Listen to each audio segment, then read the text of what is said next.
Почитувани граѓани, почитувани медиуми. Крадат струја коалиционите партнери на Заев од ГТЦ, Градски трговски центар, а од МВР велат дека тоа не било кривично дело за кое што требало да сносат одговорност. Замислете, јавна тајна беше дека на трошок на дуќанџиите од ГТЦ се копа криптовалути, а МВР вели дека Еван утврдиле дека нема крадење, туку дека имало дополнителни броила и таму била приклучена таа машина за копање.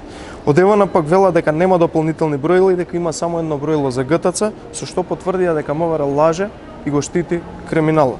Сега, сакаме да ги прашаме Ѓоко Трајчевски и Трајанка Тасевска дали ГТЦ смее да препродава поскапа струја на дуќанџиите од онаа што ја купува.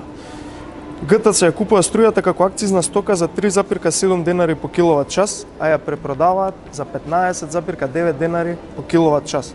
Почитувани граѓани, ова е класичен грабеж од дуќанџиите кои имаат дуќани и ова е класичен криминал што го прават директорот на ГТЦ Ѓоко Трајчевски и председателот на одборот на директори Трајанка Тасевска, инаку сопруга на директорот на БЕВА. Дали со ова плаќање по висока цена, односно препродавање на повисока цена на струја кон дуќанџиите од страна на ГТЦ што ја набавува, се покривало крадењето струја кое што го правело семејството Бајрам.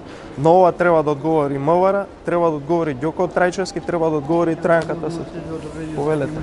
Ова е јавен простор и немаме потреба од одобренија, така да ако сметате, повикајте полиција, а камерата и вас ве снима бидејќи влетавте на сред пресконференција. И за ова кое што го прават службите на ГТЦ, треба повторно да се види како функционира хибридниот режим. Дуќанџиите кои што имаат дуќани тука од сопственици на бизнис ги доведоа на питачки стап со крадење струја. Така да, за сето ова и за целиот овој хибриден режим треба да се сноси одговорност. Одговорност има, прашање кога и како. Благодарам.